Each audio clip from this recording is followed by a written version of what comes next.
December 1944. The Vosges Mountains in eastern France. Freezing rain, German machine guns tearing through the forest, and the first Allied soldiers breaking through the Gothic line weren't the Americans or British you've seen in every Hollywood film.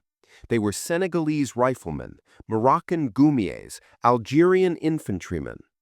African soldiers, hundreds of thousands of them, fighting and dying for a freedom that would never be theirs. Over 2.5 million African and colonial soldiers fought in both world wars for the Allied powers. 2.5 million. Let that number settle in your mind for a moment. That's more than the entire population of Paris at the time. And yet, when the victory parades rolled through London, through Paris, through Washington, where were they? When the monuments went up, when the history books were written, when the films were made, where were their faces? Their names, their stories? They were erased, deliberately, systematically, completely. Now, before we go any further into this, I need you to grab a coffee, maybe settle into your chair, because what I'm about to share with you, it's going to take some time. This isn't just another forgotten chapter of history. This is a story that was actively buried, hidden away, swept under the rug of what we call the greatest generation. And honestly, you need to hear this all the way through. So do me a favor, hit that like button, subscribe if you haven't already, because stories like this, they need to be told, they need to be heard, and they need to be remembered.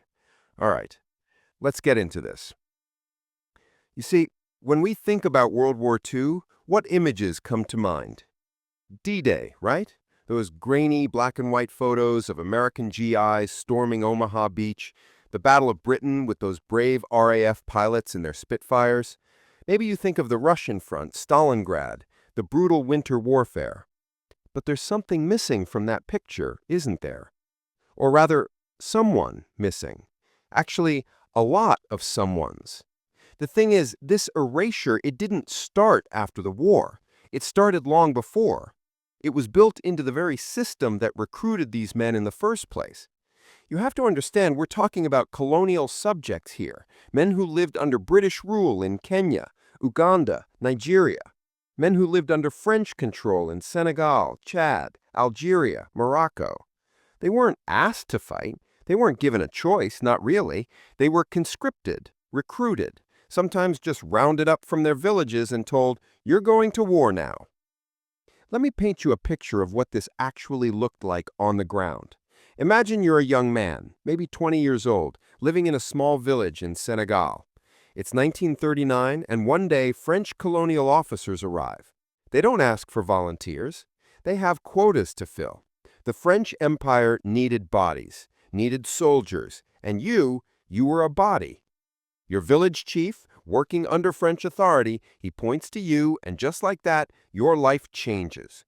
You're marched to a collection point with dozens of other young men, given a uniform that doesn't quite fit, boots that pinch your feet, a rifle you barely know how to use, and shipped across the Mediterranean to fight in a war that has absolutely nothing to do with your homeland. The numbers, they're staggering when you actually look at them. France alone recruited more than 600,000 men from its African colonies during World War II. 600,000! The British Empire pulled in over 1 million soldiers from Africa, India, the Caribbean, all across their colonial holdings. Belgium recruited forces from the Congo. Even smaller colonial powers like Portugal got in on it. All told, somewhere between 2.5 to 3 million colonial soldiers fought for the Allied cause in World War II alone. And that's not even counting World War I, where the numbers were similar, maybe even higher in proportion to the populations involved. These weren't support troops either. That's the thing people assume, right? Oh, they were probably doing logistics, hauling supplies, digging trenches. No, these men were frontline combat soldiers. The Tirailleurs Senegalais, the Senegalese riflemen, they were shock troops for the French army, elite units. They were thrown into some of the most brutal fighting of the war. When France needed to break through heavily defended positions, they sent the Tirailleurs. When the Italian campaign bogged down in the mountains, who did they send? Colonial troops. Moroccan Goumiers, mountain fighters who knew terrain like that, who could navigate impossible conditions. Let me tell you about the Italian campaign specifically, because this is where the story gets really, it's just heartbreaking, honestly. It's 1943, 1944. The Allies are pushing up through Italy. It's slow, it's bloody. The Germans have dug in along these mountain ranges, the Gustav Line, the Gothic Line, these defensive positions that are just murder to assault. The terrain alone is impossible. Steep mountains, narrow valleys, perfect for defenders. And who's doing the bulk of the fighting? Who's taking the casualties? The 4th Indian Division, made up of soldiers from across British India. The 2nd Moroccan Division under French command. The King's African Rifles.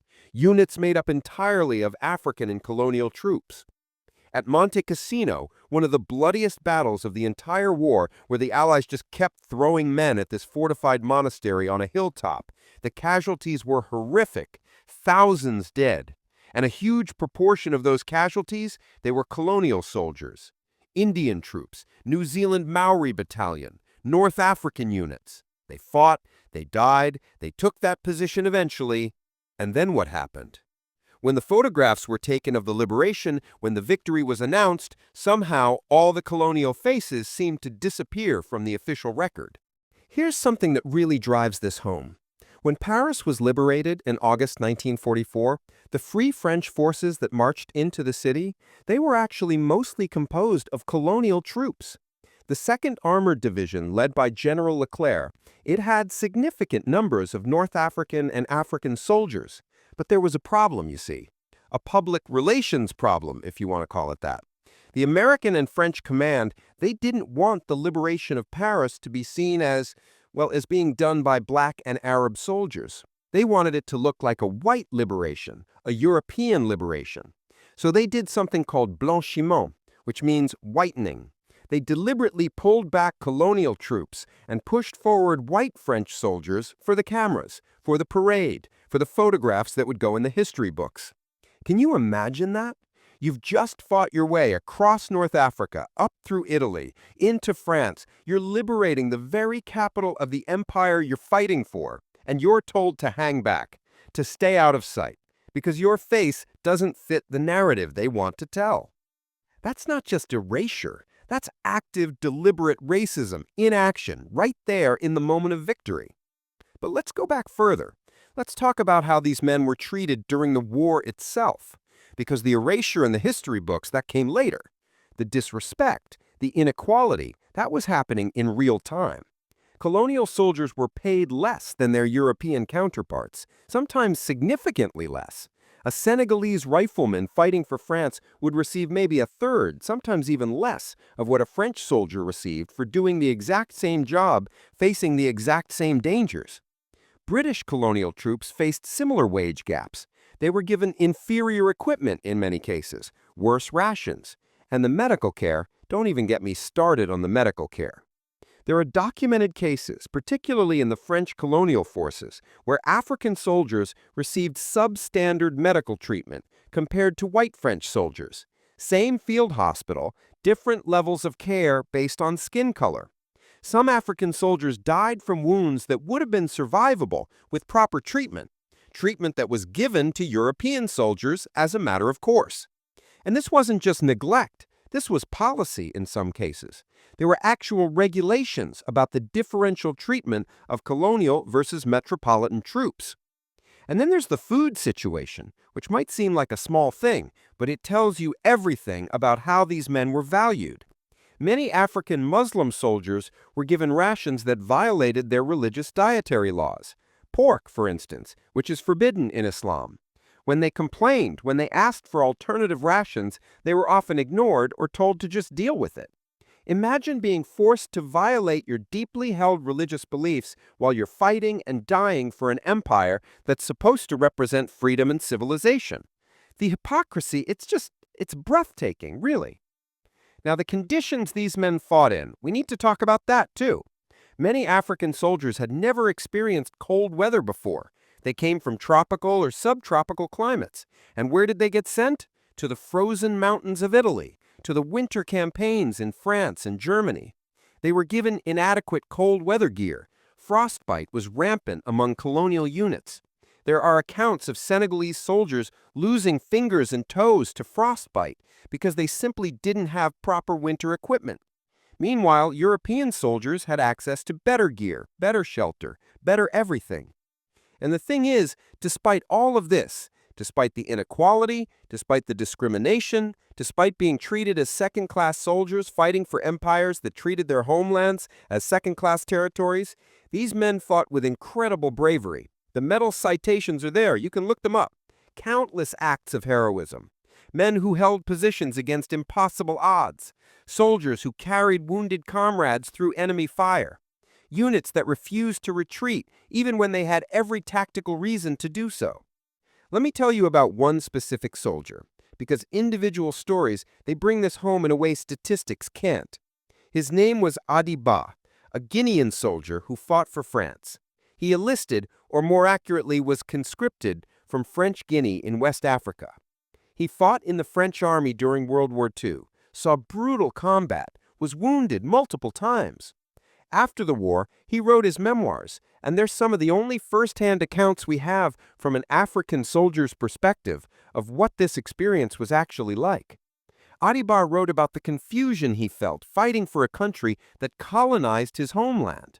He wrote about the camaraderie among the African soldiers, how they looked out for each other because no one else would. He wrote about the cold, the hunger, the fear. And he wrote about the hope that somehow, if they fought well enough, if they proved themselves loyal enough, maybe France would treat their countries better after the war. Maybe they'd get their independence. Maybe they'd be seen as equals finally. That hope, it turned out to be a cruel joke. Because here's what happened after the war ended. These colonial soldiers, the ones who survived anyway, they expected recognition. They expected gratitude. They expected, at the very least, to be paid what they were owed. Remember, they'd been promised pensions, benefits, the same things European veterans got. But when they went to claim these pensions, suddenly there were bureaucratic obstacles, forms that needed to be filled out but only available in French or English, languages many of these men didn't read. Offices they had to visit in person, but they were back in Africa now, thousands of miles away. Requirements for documentation that had been lost or destroyed during the war. The French government, in particular, did something absolutely shameful in 1959. They passed a law that froze the pensions of colonial veterans at the level they were at in 1959, while pensions for French veterans continued to increase with inflation and cost of living adjustments. So an African veteran who fought in exactly the same battles as a French veteran would receive a fraction of the pension. And that gap just kept growing year after year. This wasn't fixed until 2002. Think about that. 2002. Men who fought in World War II were in their 70s and 80s by then, and they'd been getting shafted on their pensions for over 40 years. And then there were the veterans who didn't even make it home to face that injustice. Let me tell you about Thiaroye. This is December 1944, right after the liberation of France. A group of about 1,600 Senegalese soldiers who'd fought for France, they were sent back to West Africa. They arrived at a military camp in Thiaroye, near Dakar in Senegal. They were owed back pay, they were owed benefits, and they asked for what they were due. They protested peacefully at first because the French authorities were stalling, making excuses, not paying up. And how did the French military respond to these soldiers who just fought for France's liberation? They opened fire on them. Unarmed soldiers, veterans who'd fought for France, were shot down in their own camp. The official French number says 35 men were killed. Senegalese sources say it was far higher, possibly over 300. The French army tried to cover it up, called it a mutiny, arrested the survivors, court-martialed them. It took until 2012, think about that, 2012, for a French president to officially acknowledge what happened at Thiaroye. And even then, the full truth has never been completely revealed. But the erasure from history, that might be the worst insult of all. Because at least the pension theft, the Thiaroye massacre, those are things that happen to specific people at specific times. The historical erasure, that's ongoing. That's something that affects how we understand the entire war, how we understand who fought for freedom, who paid the price. When the war memorials went up after World War II, colonial soldiers were rarely represented. The names on the walls, they're overwhelmingly European names. The tomb of the unknown soldier, whether it's in London or Paris or Washington, we assume it's a European soldier lying there. It might not be. It could be a Senegalese rifleman. It could be a Nigerian soldier from the King's African Rifles. It could be an Indian soldier from the 4th Division. We don't know. And that's kind of the point, isn't it? Unknown, unremembered, forgotten. The films, the books, the documentaries about World War II. How many have you seen that feature African or colonial soldiers as main characters, as heroes of their own stories? I'm going to guess not many. There are thousands of movies about World War II, thousands, and the vast majority of them, they feature all white casts, or maybe one or two token minority characters in supporting roles. Where's the film about the Thiaroye Senegalese? Where's the mini-series about the King's African Rifles? Where's the documentary that centers the Indian soldiers who fought at Monte Cassino? They're starting to come now, slowly. There have been a few recent films, Days of Glory in 2006, about North African soldiers fighting for France. That was good, that got some attention. Sambizanga, about Angolan fighters. But these are exceptions, and they're recent. For 60, 70 years after the war, the story was told as if these men didn't exist, as if Europe liberated itself with a little help from America, and that was that. But here's the thing that really makes this sting. While these men were fighting for the freedom of Europe, their own countries remained under colonial rule.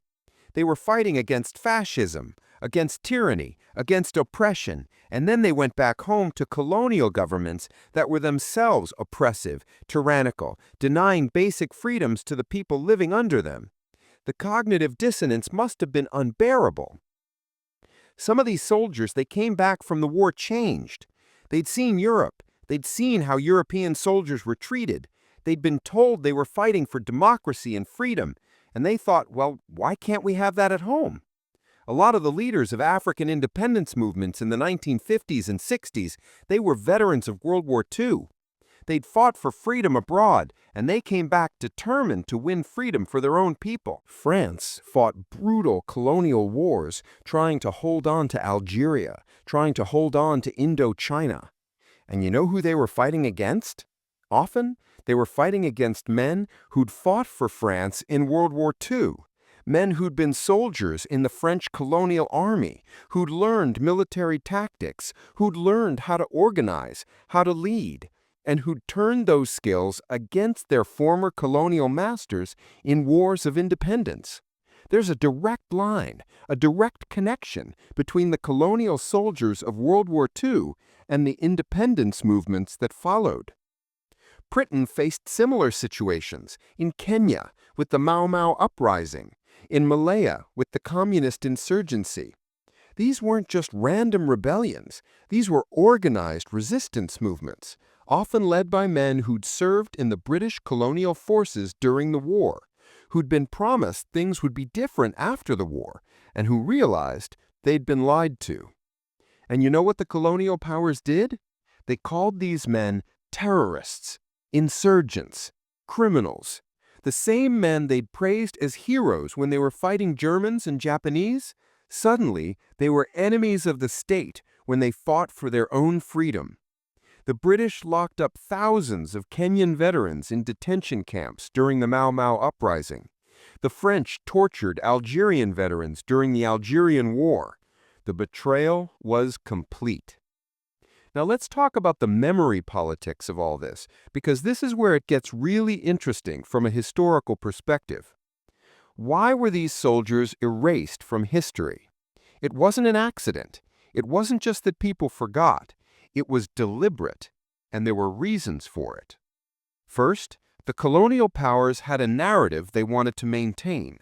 The narrative was that European civilization was superior, that Europeans were the heroes, the saviors, the bringers of progress and freedom to the world. having to acknowledge that European freedom was won in large part by non-European soldiers, that complicated the narrative. It suggested that maybe Europeans weren't as superior as they claimed. Maybe they needed help. Maybe they owed something to these colonial subjects. Second, after the war, the colonial powers were desperately trying to hold on to their colonies. African countries didn't start gaining independence until the late 1950s and 1960s, more than a decade after World War II ended. During that decade, Britain, France, Belgium, Portugal, they were all trying to maintain control over their African territories, and acknowledging that African soldiers had fought as equals, had been heroes, had bled and died for freedom. Well, that raised uncomfortable questions. If they're good enough to die for us, why aren't they good enough to govern themselves? Better to just not talk about it. Better to keep those soldiers out of the history books, out of the public consciousness. And third, let's be honest, there was just plain racism. The decision-makers, the historians, the filmmakers, the politicians who shaped how World War II was remembered, they were mostly white Europeans and Americans, and they just didn't think the stories of African and colonial soldiers were as important, as interesting, as worth telling. It was a blind spot, a massive collective blind spot based on the racist assumptions of the time. But the thing is, history has a way of coming back around. The truth doesn't stay buried forever. Starting in the 1990s and accelerating in the 2000s and 2010s, historians started doing the work of uncovering these stories. Scholars from Africa, from the Caribbean, from South Asia, they started researching, interviewing surviving veterans, digging through archives, piecing together what actually happened. And veterans themselves, the ones who were still alive, they started speaking out. There have been protests, court cases, demands for recognition and compensation. In 2006, those Senegalese veterans I mentioned earlier, they won a legal case against France for pension discrimination. In 2009, Madagascar held a ceremony to honor Malagasy soldiers who fought in World War II. Small steps, but steps nonetheless. There are memorials going up now in African countries honoring their soldiers who fought in the world wars. There are museums, exhibitions, educational programs. The African Union has called for greater recognition of African soldiers' contributions to World War II. Individual countries are doing research, publishing books, making films. But here's what's important to understand. This isn't just about the past, it's about the present too, because the way we remember history shapes how we see the world today. If we remember World War II as a war won by white Europeans and Americans alone, that reinforces certain ideas about who gets to be heroes, whose stories matter, who deserves credit and recognition.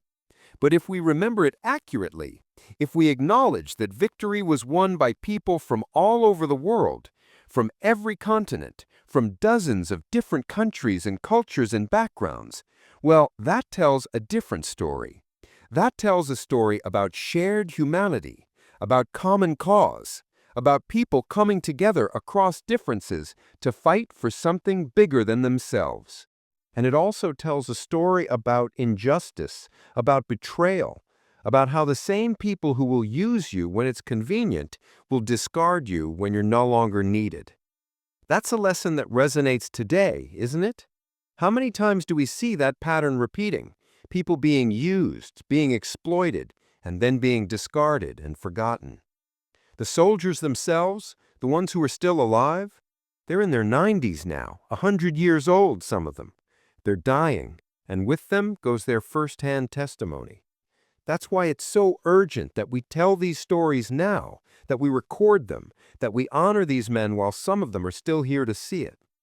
There was a Senegalese veteran named Abdoulaye Ndiaye who died in 2008 at the age of 104.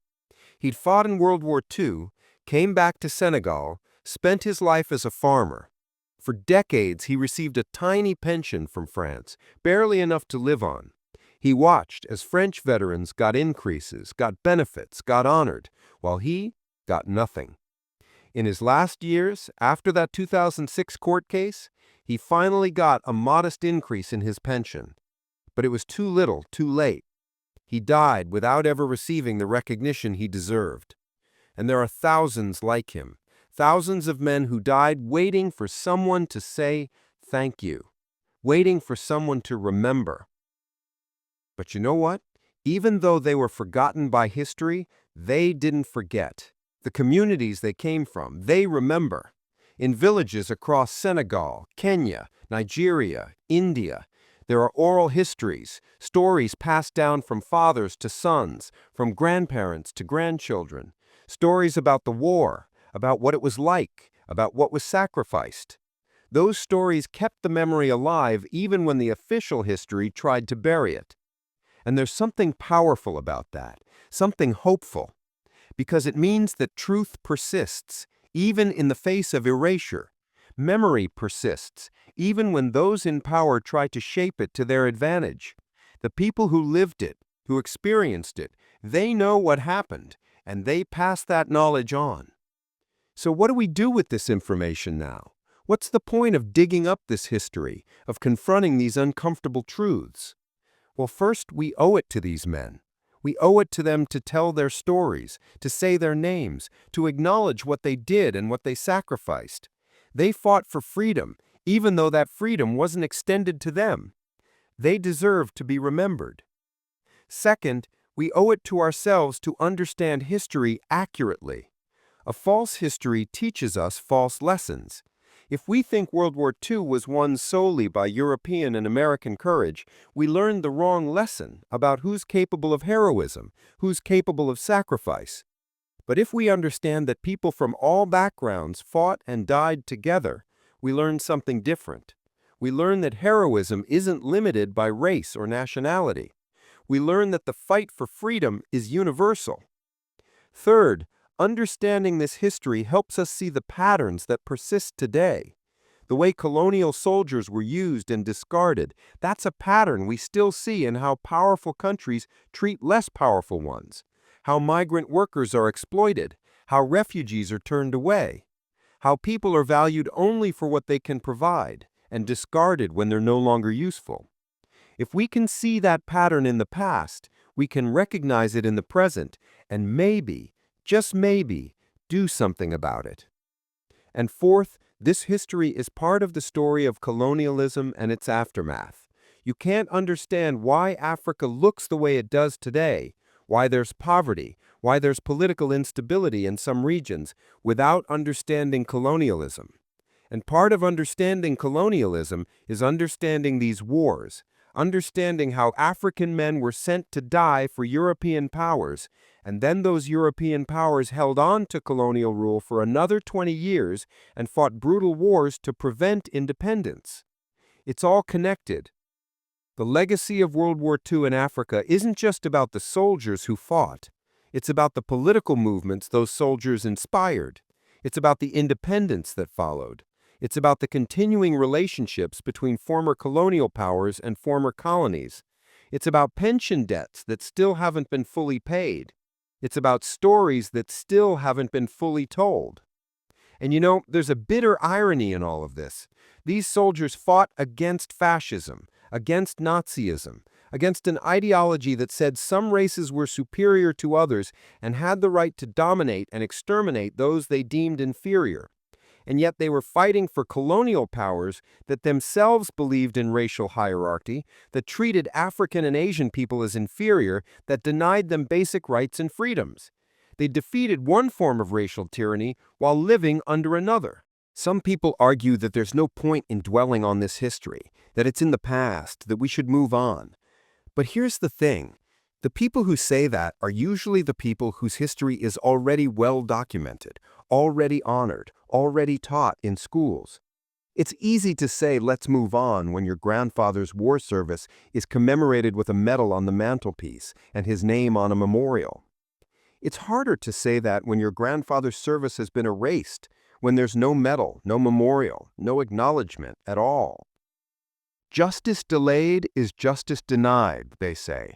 And for these soldiers, justice has been delayed for 80 years now. Some have received it, finally, in the form of pension adjustments, public apologies, memorials. But many died before seeing any recognition. And that's a tragedy, a genuine historical tragedy. The work of uncovering this history continues. There are still archives that haven't been fully explored, still interviews to be conducted with the remaining veterans and their families, still stories to be told. Historians are working on it, filmmakers are working on it, educators are working on it. But it's slow, and it's fighting against decades of erasure and neglect. If you want to learn more about this, there are some excellent books out there now. The Blood of the Colony by Ruth Genio, that's about West African soldiers in the French Army. Armies of Empire by Daniel Marston looks at British colonial forces. Africa's Second World War by Martin Plaut and Paul Collier explores the political aftermath. These books exist now in a way they didn't 30 years ago. The scholarship is there, the evidence is there, the story is being told. But it needs to reach beyond academic circles. It needs to be in documentaries, in schools, in public consciousness. People need to know this history not as an obscure footnote, but as a central part of the World War II story. Because ultimately this is part of the story of who we are as a global society. It's part of the story of how we got here. The world we live in today was shaped by World War II. The international order, the United Nations, ideas about human rights and self-determination, all of that came out of that war. But those ideas were hypocritical from the start, because they were being proclaimed by colonial powers who denied those very rights to their colonial subjects. And those contradictions, they shaped the post-war world.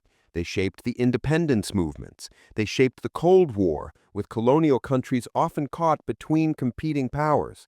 They shaped the economic relationships between the global North and global South. They shaped immigration patterns. They shaped everything. So when we forget the colonial soldiers of World War II, we're not just forgetting individual men, though that's bad enough. We're forgetting a crucial piece of how our modern world was made. We're forgetting a story that explains so much about why things are the way they are. And maybe, just maybe, remembering that story can help us do better going forward. Maybe it can help us see people as people, regardless of where they come from or what they look like. Maybe it can help us question the narratives we're told about who the heroes are and who deserves recognition. Maybe it can help us be more skeptical when powerful countries talk about freedom and democracy while treating some people as less than others. These soldiers, these forgotten African soldiers, they deserved better than they got. They deserved better pay, better treatment, better recognition. They deserved to be in the history books from day one. They deserved parades and medals and monuments. They deserved their pensions without having to fight for them for decades. They deserved to go home to countries that were free, not countries still under colonial rule. They didn't get what they deserved, but the least we can do now is remember them, tell their stories, speak their names, acknowledge that freedom, the freedom Europe enjoys today, was purchased in part with African blood, with colonial blood, with the sacrifice of men who were promised nothing and given even less. That's the story that needed to be told. That's the history that was buried and is only now being unearthed. And it matters. It matters deeply, because history isn't just about the past. It's about understanding the present and shaping the future. If you found this story as powerful as I did, if it opened your eyes to something you didn't know before, then share it, talk about it, look into it more, because these stories, they're important, and they deserve to be heard.